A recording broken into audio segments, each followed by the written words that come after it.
Hello, everybody. This is John, the comic guy, and I just wanted to ask, do you clean your books after you buy them? Do you press your books? So today we're going to talk about the good, the bad, and the dirty.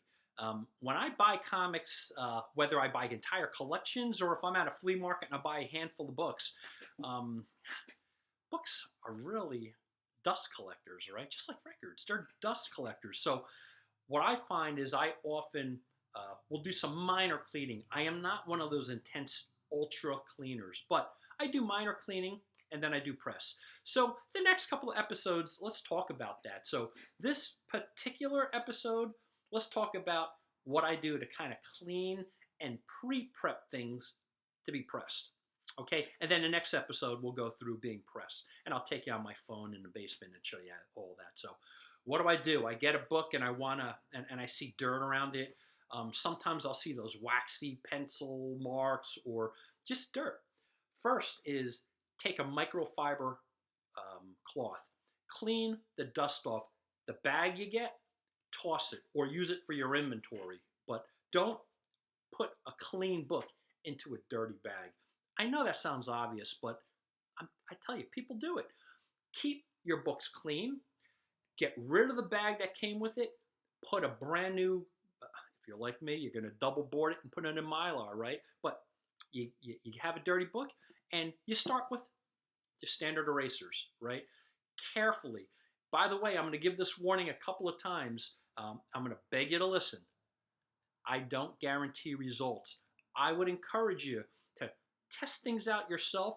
If you're going to use this as a guideline, that's great. Be careful, everybody. Be careful.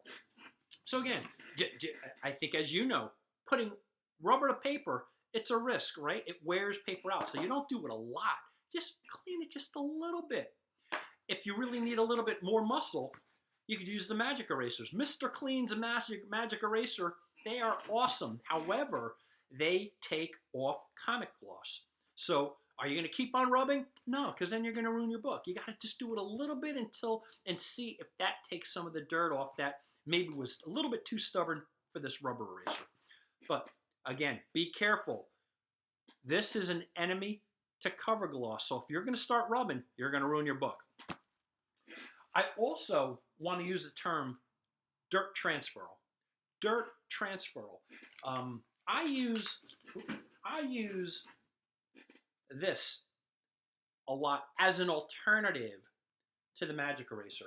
Now this came in one big sheet.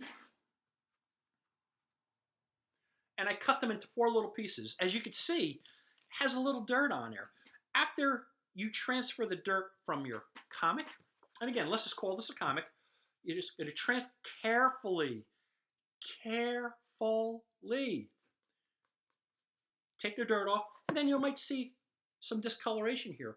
What I love about these is after I'm done with these and all these edges are dirty, I just take soap and water and I wash it out, and you will be appalled at how much dirt is actually on your new comics. Well, the ones you get from a collection or a yard sale, those are dirty books. So you'll be amazed when you see dirt. There's a lot of dirt that comes up that you didn't even see. So please just be careful. Remember, any kind of friction, rubber, they could be your worst enemy. I will tell you, and I have not damaged any of my books yet, but people, heed this warning from John the Comics Guy. You start rubbing your comic books, you're putting them at risk. Do it gently, minor, to a point that you're thinking, why is this? This is just a waste of my time. It's not doing anything. Look at this eraser afterwards, and you're going to see dirt comes up. So, again, be warned. Do this at your own risk. I do not guarantee results, but this is a great little investment. These little dirt erasers, because this is a perfect way to transfer dirt from your comic book to these guys. And then clean them off when you're done. Let them dry for a couple of days, and you're ready for your next comic. Okay, same company as this, Absorian. I have not used this yet. I'm too afraid. I am afraid to use this, but I did a little quick lookup because I bought this. It smelled like Play-Doh. That's what this is. So if you used to play with Play-Doh as a child like I did, Absorine, this is the same product.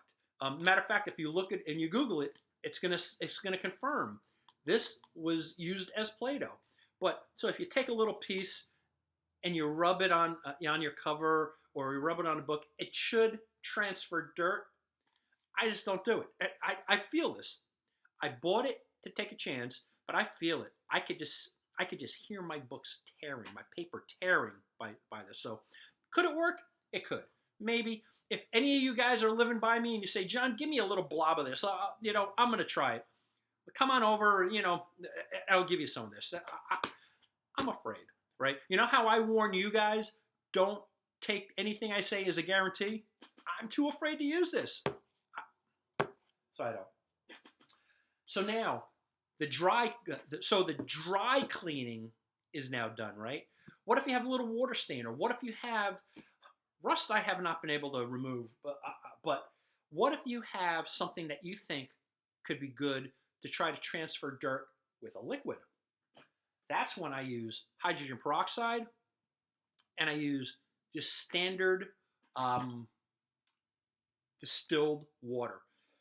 I put it in a spray bottle, distilled water and hydrogen peroxide. So if you see dirt on a book that you're trying to get up with these erasers and it's not doing it, and you say, that's because it was soaked in, it was moist at one time, and I'm going to clean it. I get cotton balls. I just spray it. I don't measure this. I just spray it a couple of times with the distilled water. Then I put a little bit of hydrogen peroxide on there, and I will sit it. I will put a paper towel, a white paper towel, underneath the cover or the page that I'm working on, and then I will dab. Carefully dab. Do not rub. Dab. Don't rub. I dab that cotton ball onto the area of the cover. So the cotton ball is drenched with this liquid of hydrogen peroxide and distilled water.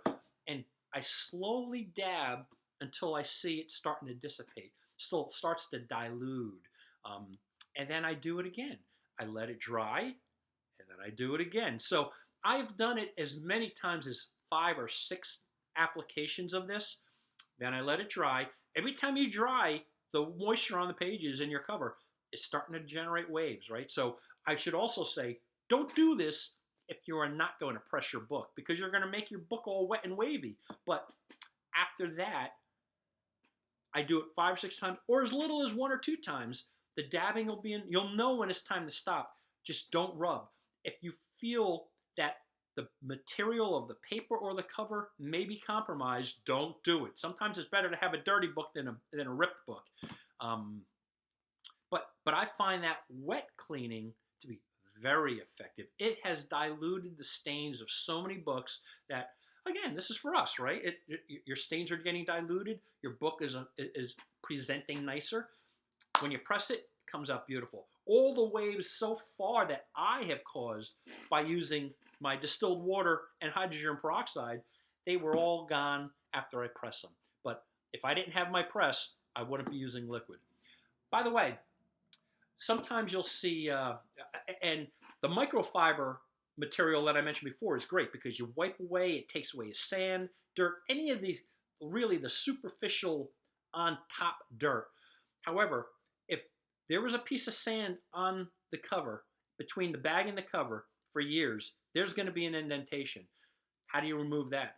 You can use your fingernail. I mean, I've done that a couple of times, but I actually like this little ball bearing. I think it cost me $3 on eBay, but it's heavy. It's a heavy ball bearing, but I kind of press it from the other side and carefully push out that indentation. Give it a shot. I think everybody, there are really cool ball bearings that are on the tip of like a kind of like a pen with a ball bearing on the end. I can imagine you really can get some good torque on that, but this is good enough for me.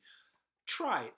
Try it, but please note, what does John the Comic Guy say? I cannot guarantee any results. This is just me experimenting, but at least I can tell you, with the exception of this, I've experimented and they've all worked pretty well. Before I end this one video, I also want to share a lot of these techniques I got from the Comic Book and Stain Removal and Whitening book from Michael Frederick Sorensen. Michael Frederick Sorensen, boy, this is a great book. I I think I got this from Amazon. Um, there's a Facebook group for cleaning, pressing books, and I think he leads it. If he doesn't lead it, he's like one of the PhDs that works with this group. Very, very helpful. These guys just want to help and make sure you guys know how to preserve your books and make them present better. So I would highly recommend this. I haven't gone through every single technique, but again, these general cleaning techniques I like. So everybody, if you like the content that you're seeing here, what do I say? I encourage you to please hit the subscribe button. Uh, Please make comments if you like what I'm saying, if they scare you, if they appall you. Let me know if you guys, if you next time you come over my house, if you want to take some of this and give it a shot. But I hate to say I'm afraid, but John the Comic Guy is afraid to just put Play-Doh on his books and then tear it. But let me know what your thoughts are. And again, if you think you know anybody that does like comics that have not subscribed, I would encourage you to let them know about this channel, and hopefully they'll subscribe too. So thank you. The next episode, so this was episode 6.